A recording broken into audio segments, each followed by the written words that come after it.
When picking out games for a video, what do you look for? You look for maybe games that are unique, maybe a little odd, quality games with substance, a unique take on an old idea, maybe even slapping on a weird storyline, like one with an anthropomorphic pipe in a pipe world suffering at the evil hands of a green pipe with green evil ooze. Picking out Pipe Dreams 3D for a video felt like an obvious choice. It takes an old idea and updates it for the modern era. And by modern, I mean like 24 years ago. This game is old enough to start thinking about the potential repercussions of not having a retirement savings plan. You got weird pipe people in a pipe world, and it looks like an evil green sheet pipe dumping millions of gallons of green goo into the oceans, like a BP oil spill. And look how promising the promises are. Lots of levels, lots of characters to meet, changing gameplay with power-ups, increasing difficulty, and a captivating storyline. Stop. You've already sold me. This game must have been awesome, and I'm really interested in what kind of storyline they'll bring to the table. I doubt it'll be anything mind-blowing, but probably something fun, right? Let's pop this bad boy in and see what we got, shall we? So, we got our intro here, and we have our hero, I guess, getting sludged while chilling on the beach. That's all I needed for him to do that, and it became personal with me. This saucer took the time to sludge exactly 2 other people before rooting itself in the North Pole.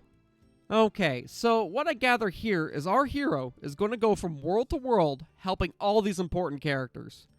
I mean, they also got sludged, I guess. The goal in Pipe Dream is to place the pipes and keep the flow from crashing until a drain shows up. And then you can connect the pipes to the drain and send the flow right back into the oceans, I guess. There is also the fact that you can't turn the pipes. So you want this angle to go that way? Too bad, you get what you get, and this is how the real world works. Hey you, come over here a second. Yeah boss, what do you need? Do you see what the problem is here?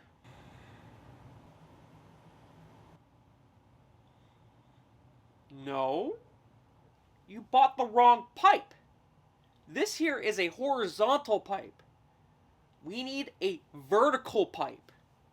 Go fix it. But boss.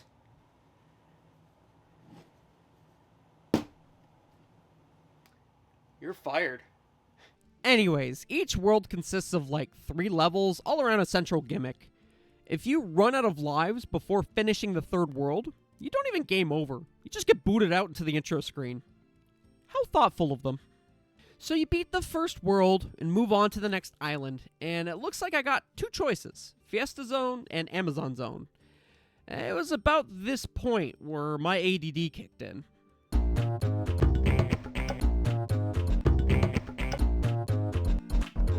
I eventually chose the Amazon. No, I don't have a reason why. Don't haze me. Here, you kind of get the idea of what's going to be happening. This whole world's about obstacles. This is also where I figured out my grand strategy. And by grand strategy, I mean causing another ecological disaster by dumping hundreds and thousands of pipes on nothing to get the pipes I want. Okay, we beat the Amazon. Easy enough. And it's letting me skip a world? Who am I to argue?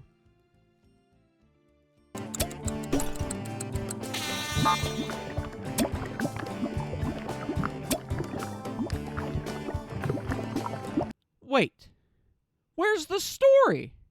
Was I just playing Pipe Dream the whole damn time?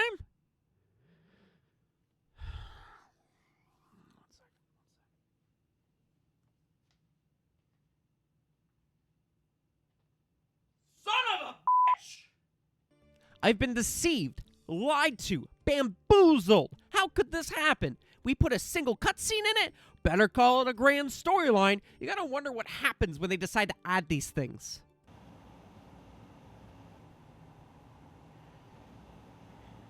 Technically, you could put food on it. Dinner plate. Enough venting. Let's just keep going. I already invested enough time with pipes, might as well continue. But instead of going through each world, I'm just gonna complain about particular levels and things. Don't blame me, I'm just following the timeline. Let's start with the bridge of bullshit. This was literally a guessing game, and you don't got a lot of room to navigate, so if you get the wrong one, well, good luck to you, I guess. Because I sure as hell couldn't live. Oh, and what about this one? You just need to get a few stars. Don't worry about it. This level sucks. The exclamation marks make the field smaller and smaller until you gotta live in a 6x3 grid. Yay. Can someone explain to me why I'm messing with logic gates and Pipe Dream? Hell, I don't even know what the logic to this is. I just keep hitting stars until they all popped open, and I made a dash for it. This is an example of my primary method of gaming. Using logic? Skills? Nah. See that post right there? I'ma hit my head against it until either me or the game gives up. Surely this can't get any worse. Wait, I'm only halfway through the levels?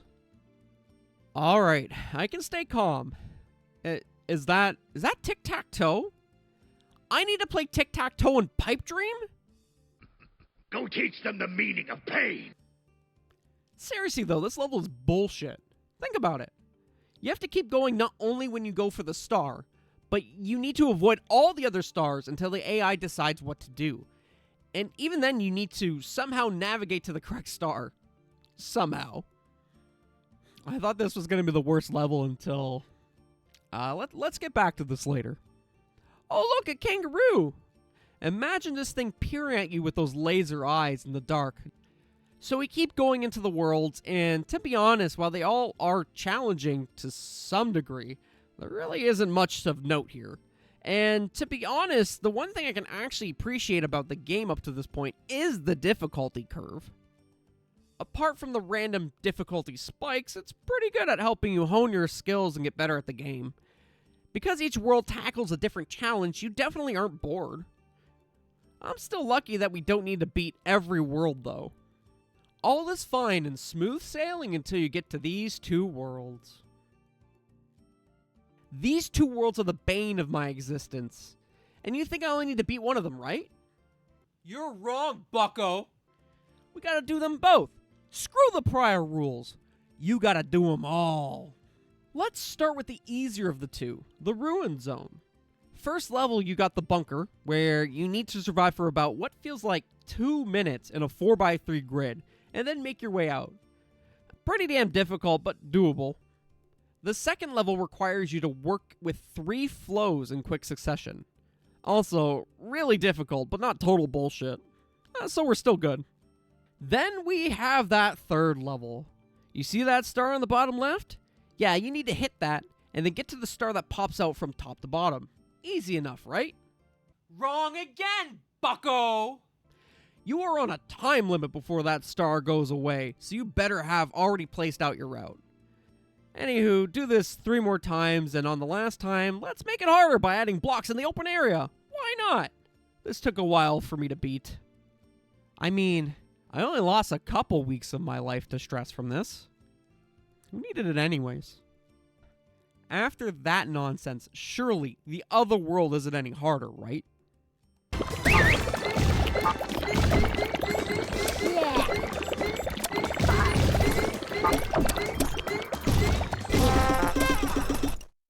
Yeah, this one you pretty much have to have the whole top area laid out in advance. I also couldn't have cared less if I lost a bunch of the ooze here. The other 2 levels, while challenging, were actually pretty fun. One, you had to continuously bomb walls while making more room to get the coins. And the other had you doing like a heist where you need to get to the coin while your ooze is invisible. So, you know what? I'm okay with these. So now that we beat both, we can move on to the final area, right? Wrong again, bucko! You know those worlds you skipped? Shame on you for skipping them. You buffoon. You absolute fool. Now go. Correct your failures. Though, after the hell that was those 2 previous worlds, these were kind of a breeze. Okay, so now we got one more world. The North Pole. Surely, this one can't be too hard.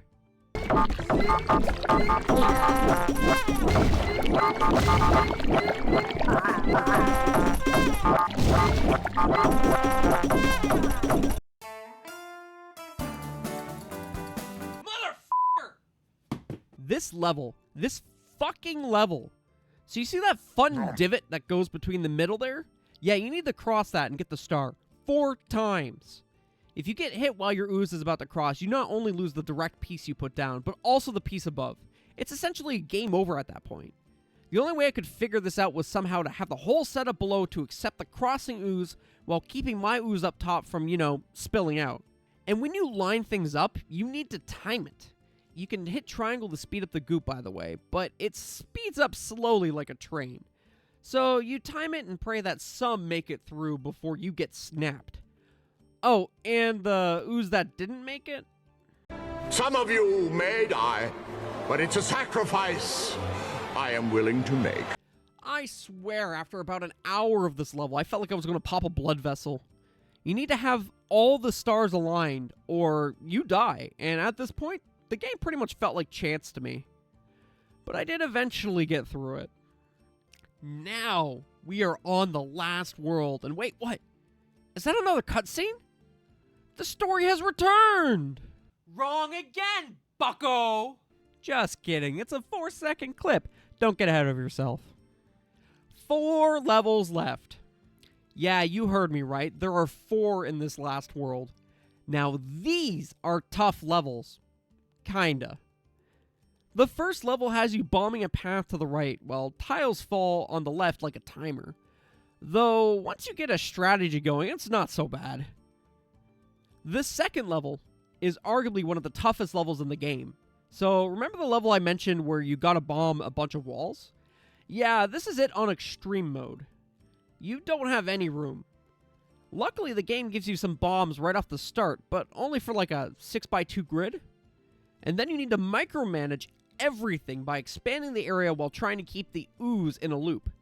And it might be late to mention this key mechanic, but if the ooze travels over a pipe twice, that pipe explodes and disappears. So looping is extremely hard to maintain here.